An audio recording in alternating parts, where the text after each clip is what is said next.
Mi nombre es Cassandra Andrade, soy abogada de la Fundación Cristo de la Calle y pues mi rol fundamentalmente pues es tener esta protección legal para niños, niñas y adolescentes que ingresan a la Fundación con medidas de acogimiento institucional por situaciones de negligencia, de riesgo, entre otros.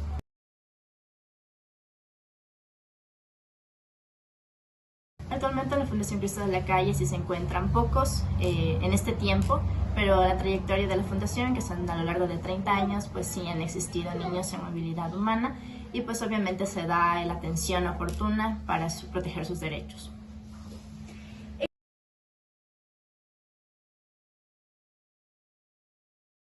Bueno, recordamos que al momento de que las personas, y más aún los niños que están dentro del grupo de atención prioritaria, entran al país, también tienen los mismos derechos de los ecuatorianos en cuanto a derechos humanos y derechos constitucionales. Y hay que recordamos pues que se generaliza y se universaliza los derechos humanos. En este contexto, al encontrar niños en trabajo infantil o en explotación infantil en las calles, como el ejemplo mencionado, tienen las mismas necesidades y exigencias de proteger su derecho a la integridad, su derecho a la protección especial, entre otras. Es así que legalmente pues se actúa teniendo una denuncia ante la Junta Cantonal de Derechos del cantón en donde se encuentran los niños y oportunamente pues analizando la situación. La única opción no es solo el acogimiento, la institucionalización, sino que también existen programas como el apoyo y custodia que apoyan a estas familias. Obviamente si se encuentra ya en mucho riesgo a estos niños, ya acceden a medidas de protección, que una de estas puede ser el acogimiento institucional, es la separación de la familia o según la necesidad y situación del caso.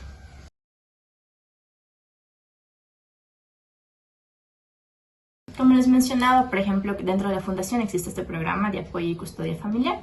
En este caso, tal vez no se les retira a los niños de su medio familiar o de su ambiente familiar, pero se les da este apoyo. Este apoyo se guía a través de un facilitador familiar, que es parte del equipo de apoyo, en donde busca que los niños estén insertados en instituciones educativas. Obviamente los papeles sí es un poco complicado porque varios de los niños que vienen no acompañados de movilidad humana vienen sin papeles, o sea, sin documentación. Entonces, por ejemplo, que nosotros como fundación realizamos los trámites pertinentes en la Cancillería o en la Embajada de Venezuela, que ventajosamente han sido muy abiertos y muy diligentes en ayudarnos con los papeles necesarios.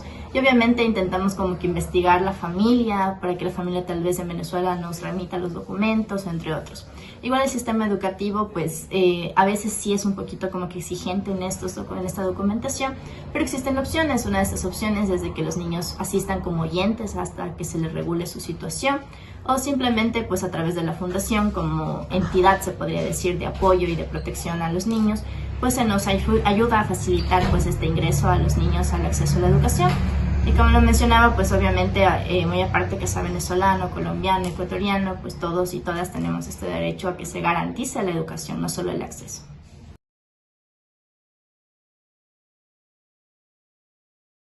Lamentablemente, podríamos decirlo así, porque existen leyes, existe mucha protección a la niñez, existe mucho esto de vinculación con los derechos humanos, con tratados internacionales que ya tenemos bastante en cuanto a movilidad humana, y ventajosamente también tenemos el apoyo de ONGs, que es como ACNUR, GIAS, entre otros, que están dando este soporte.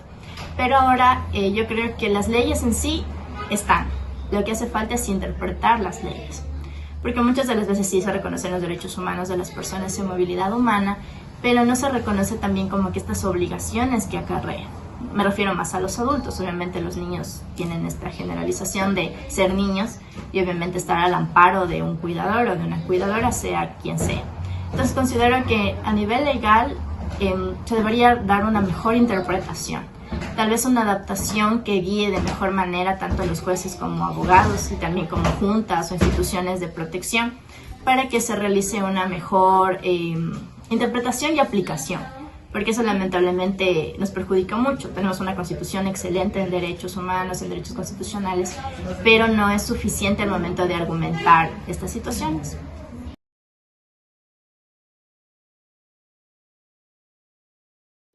Bueno, el mayor problema creo que es la necesidad de no tener, primero muchos de los niños no tienen un techo, no tienen comida, y muchos de ellos ven a sus madres o sus padres trabajar de una forma que no es digna. En esto me refiero de que muchos de los niños observan a sus madres prostituirse o dejarse abusar sexualmente delante de ellos para obtener un rédito económico. Entonces esto de alguna forma repercuta la inconsciencia de los niños, de tal vez entender o asimilar de que si yo tal vez me dejo tocar una parte de mi cuerpo voy a tener dinero. Entonces esto provoca también una exposición fatal a esta violencia sexual, a esta explotación sexual de los niños, niñas y adolescentes. Entonces creo que el problema más grande es la necesidad, o sea, la pobreza con la que vienen las personas de movilidad humana. Y más que eso, pues también la situación mental, porque tanto los padres obviamente al no saber qué darles de comer o dónde vivir o dónde van a pasar la noche, se enfrentan a cuestionamientos delictivos como tal vez tengo que robar, me tengo que prostituir, tengo que estafar. Entonces esto repercute en que si se logra identificar que existió un delito, pues obviamente van a la cárcel, entonces son separados de sus padres. Entonces, si no existe esta activación de ir a una institución de acogimiento como es Fundación Cristo de la Calle, pues van a estar a manos de otras personas que no conocemos las intenciones.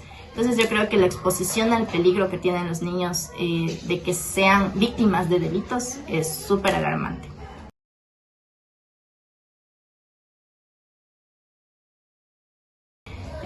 Regularización no hay, lamentablemente. Un órgano de control existe en papeles de los ministerios de Relaciones Internacionales, del Ministerio de Derechos Humanos, bueno, de la Mujer y Derechos Humanos, entre otros, pero no existe como que esta regularización en sí.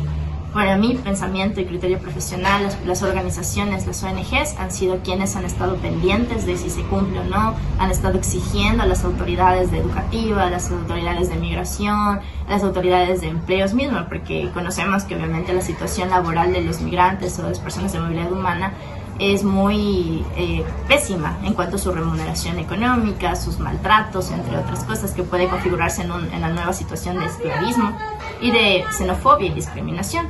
Entonces estas situaciones no son reguladas estatalmente, aparentemente se habla de la no discriminación, entre otras cosas, pero al ser personas tal vez sin documentación no entran dentro de la regularización de los ministerios y las instituciones estatales y por ende no se observa o no se investiga la realidad o las necesidades existentes de estas personas, por lo tanto no se aplica a todos y todas como debería ser las leyes.